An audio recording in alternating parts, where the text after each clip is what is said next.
Mogoče so čelistove oči videle drugo svetovno vojno. Mogoče ga je zasulo ob napadu kettenbomb. Mogoče so ga izgnali v živinskem vagonu, brez vode. Mogoče mobilizirali, poslali v Calais ali Ostende, kjer je prvič videl morje. Mogoče so fagotista po vojni aretirali, ga zaprli zaradi navdušenja nad rusko glasbo. Mogoče je od blizu spoznal Goli otok ali Sremsko Mitrovico.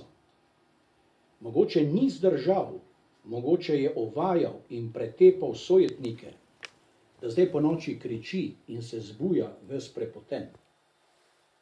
Mogoče je prvi violinist umrl sin, edinec, nenadoma, v 5. razredu osemletke.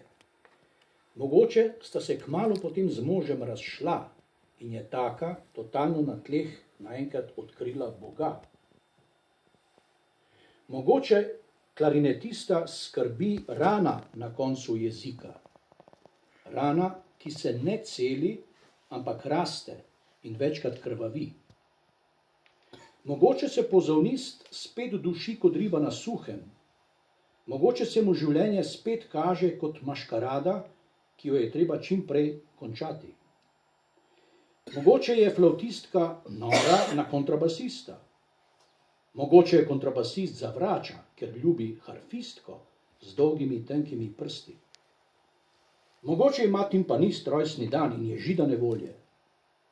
Mogoče je violist še pred uro našeškal otroka, ne da bi pravzaprav vedel zakaj.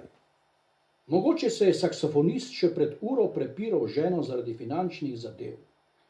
Mogoče tudi hornist svojo, ker je tečna, kadar je srečna, in oboist svojo, ker misli, da bo imela urejeno tudi življenje, če bo imela urejeno stanovanje. Kakorkoli že. Zdaj so tu, zbrani v orkester, pripravljeni, da se posodijo svojim glasbilom, da nas z njihovo pomočjo dvignejo sedežev, nas iztrgajo iz zemeljske težnosti, iz zakovanosti v tukaj in zdaj in nas osvobojene v jadrnem letu ponesejo gor, ven in čez. Čez v Beethovnovo tretjo, imenovano Eroika.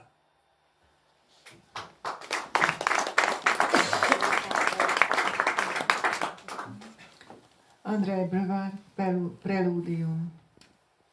Lehet, hogy a csellista még saját szemével látta a második világháborút, hogy betemették a szóróbombák, vagy hogy annak idején deportálták őt egy marhavagonban, vagy mozgósították, igen, elküldték Calais-ba, esetleg Ostendébe, ahol életében először megpillantotta a tengert.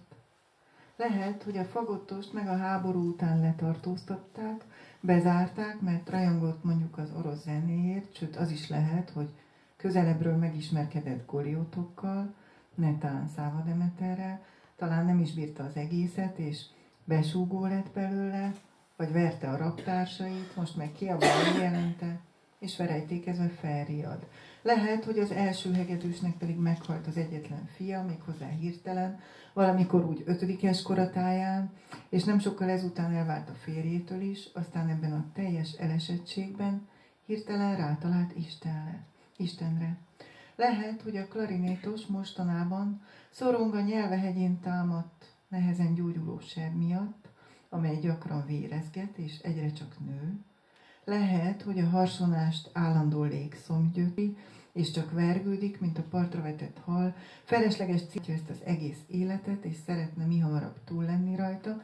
Lehet, hogy a fuvalásnő szerelmes a nagybőgősbe, aki viszont rá se hederít, mivel a hárfa művésznő hosszú, kecses ujjaival van elfoglalva. Lehet, hogy az üstdobosnak ma van a születésnapja, és ettől fel van dobva. Lehet, hogy a mély hegedűs egy órája elfenekelte a gyerekét, maga se tudná megmondani, hogy miért. Lehet, hogy a szaxofonos viszont egy órája még a feleségével veszekedett valami pénzügyek miatt.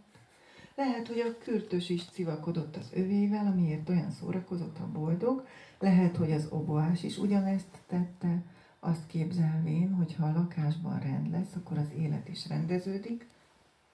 Akárhogy is, most mind itt ülnek együtt, készen arra, hogy lényüket hangszerré formálják, és hogy felröpítsenek bennünket a székünkről, kiszakítsanak a földi lét tömegvonzásából, a testi jelenvaló ittjéből az ottba, és már repítenek is a túlnamba, felfelé, röptetnek sebesen a magasba, Beethoven Eroica szimfóniájába fel, oda-hátra.